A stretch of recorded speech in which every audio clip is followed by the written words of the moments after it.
یہ کمپنی جو ہے وہ اگلے والے بریکٹ میں آپ کو ڈال رہی ہیں. اور دوسری جو میں نے آپ سے گزارش کی ہے، آپ اتنے دیکھیں کتنا آسان ہے کہ ایک آپ کے پاس میٹر ریڈر آتا ہے، وہ دیکھتا ہے کہ 199 بہت اچھا، میں گھر میں تھوڑی دیر سے آگے دیکھ لوں، تھوڑی دیر سے آگے دیکھ لیا اس کو تو 202 ہو گیا، شام کو دیکھ لیا تو 201 یونٹ ہو گیا. تو یہ بات ذرا آپ کو دیکھنی ہوگی کہ یہ اس طرح کا نہیں ہو سکتا. اور حکومت کو یہ کرنا چاہیے کہ جو 210 215 یونٹ پہ آ رہا ہے، 405 410 یونٹ پہ آ رہا ہے، اس کو 400 یونٹ تک کا وہی ریٹ لگائے اور پھر 10 یونٹ کا مہنگا کر دیں. اگر وہ 425 کے اوپر چلے جاتا ہے تو پھر اس کو نیا بریکٹ ملے گا. تو حکومت کو تھوڑی سی یہاں پر گنجائش دینی چاہیے. تو تین چیزیں، اور تو یہ ایک اوور بلنگ کا مسئلہ ہے اور ایک لوڈ شیڈنگ کا مسئلہ ہے. دیہاتی علاقوں میں، پاکستان بھر میں، بالخصوص سندھ کے اندر اور کے پی کے اندر اور دیگر جگہوں پہ بہت زیادہ لوڈ شیڈنگ ہو رہی ہے. اور شہر کے اندر بھی ان علاقوں میں جہاں پہ تھوڑے سے غریب لوگ رہتے ہیں، جہاں پہ جن کی آواز کم ہے، جن کا اتنا کنیکشن نہیں ہوتا ہے، ان علاقوں میں بہت زیادہ لوڈ شیڈنگ ہو رہی ہے. لیکن کمال یہ ہے کہ لوڈ شیڈنگ ہونے کے باوجود بھی بجلی کا بل کم نہیں ہو رہا. آپ 12 گھنٹے بجلی نہیں دے رہے لیکن بجلی کے بل اتنے ہی دے رہے ہیں. تو ہمارا مطالبہ تمام پاکستان کی ڈسٹریبیوشن کمپنی سے ہے. لیکن کل کراچی کے سامنے، ہم کراچی کے اندر کراچی الیکٹرک کے سامنے یہ علامتی مظاہرہ کریں گے کہ آپ اوور بلنگ کو روکیں اور لوڈ شیڈنگ کو کم کریں. اور حکومت سے ہمارا مطالبہ ہے کہ اور بہت سارے عوامل ہیں جس کی وجہ سے بجلی مہنگی ہے. جیسے میں نے آپ سے کہا ہے کہ ٹی این ڈی لاسز جو ہے وہ نیپرا کے بتائے ہوئے اس سے 7% زیادہ ہے. ہم نے بتایا آپ کو، جیسے میں نے آپ کو بتایا کہ 10%، 8-10% بجلی کے بل کریکٹ نہیں ہوتے. کوئی ایسے فیلرز ہیں جہاں 80-90% بجلی کے بل کریکٹ نہیں ہوتے.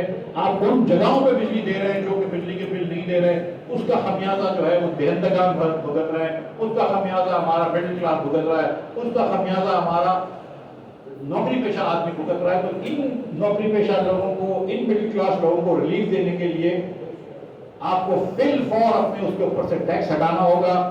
دونوں ٹیکسز ہٹانے ہوں گے، ایڈوانس انکم ٹیکس اور سیلز ٹیکس گھریلو صارف کے اوپر، اور ایل این جی اور فرنس آئل کے اوپر جو انکم ٹیکس ہے، سیلز ٹیکس ہے، وہ ہٹانا ہوگا. اس کے بدلے اتنے ہی پیسے پی ایچ ڈی پہ سے کم کر لیں.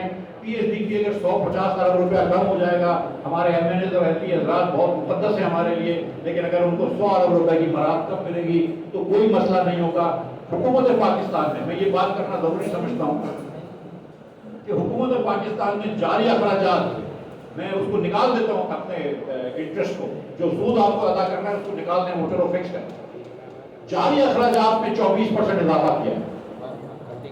آدھے اخراجات تو وہ ہوتے ہیں کہ جو آپ تنخواہیں لوگوں کی بڑھاتے ہیں. آپ لوگوں کی تنخواہیں بڑھائیں، جو محنت سے کام کرتا ہے اس کی تنخواہ بڑھائیں. ان کو تنخواہ صحیح نہیں دیں گے تو پھر وہ رشوتیں اور دوسرے بازار گرم ہوتے ہیں. تو میں تنخواہ کے اوپر بالکل آبجیکٹ نہیں کر رہا ہوں. لیکن حکومت پاکستان خود یہ کہہ رہی ہے کہ اس سال 15% انفلیشن ہوگا.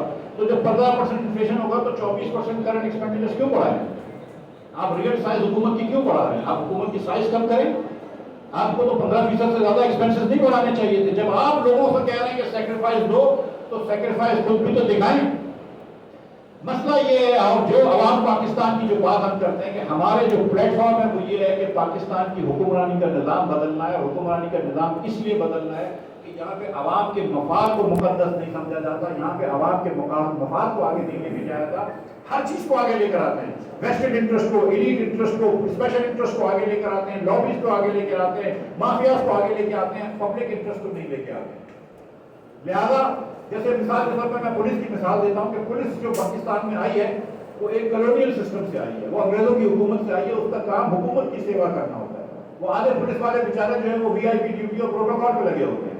تو یہاں پر کراچی میں خاص طور پر چوری چکاری، قتل و غارت، حلوہ برائے تاوان وغیرہ ہو رہا ہے. لیکن پولیس کا جو بڑا دھیان ہوتا ہے وہ حکومت کا کام کرنا ہوتا ہے. اور اگر آپ کو ایف آئی آر کٹوانا ہے کسی کے اوپر تو خدا نہ خواستہ بہت مشکل ہے، اللہ کرے ایسا ہو، لیکن بہت مشکل ہے کہ کراچی سے خیبر تک کسی تھانے کے اندر آپ فری میں ایف آئی آر کٹوا لیں. اور اس کی وجہ یہ ہے کہ فری ایف آئی آر اس لیے نہیں کرتے کہ پولیس والے جو ہیں، پولیس کا ادارہ وہ آپ کی خدمت کے لیے نہیں چلتا، وہ پاکستان کی عوام کے لیے خدمت کے لیے نہیں چلتا، وہ عوام کی خدمت کے لیے چلتا ہے اور وہ اپنے ان کے اہلکاروں کی خدمت کے لیے چلتا ہے. اسی طرح ہمارے جو بجلی کے محکمے ہیں وہ عوام کی خدمت کے لیے نہیں چلتے. بجلی کے محکمے ہمارے حکومت کی خدمت کے لیے چلتے ہیں، حکومت کی بہتری کے لیے چلتے ہیں، اور بجلی کے جو اہلکار ہیں ان کی خدمت کے لیے چلتے ہیں.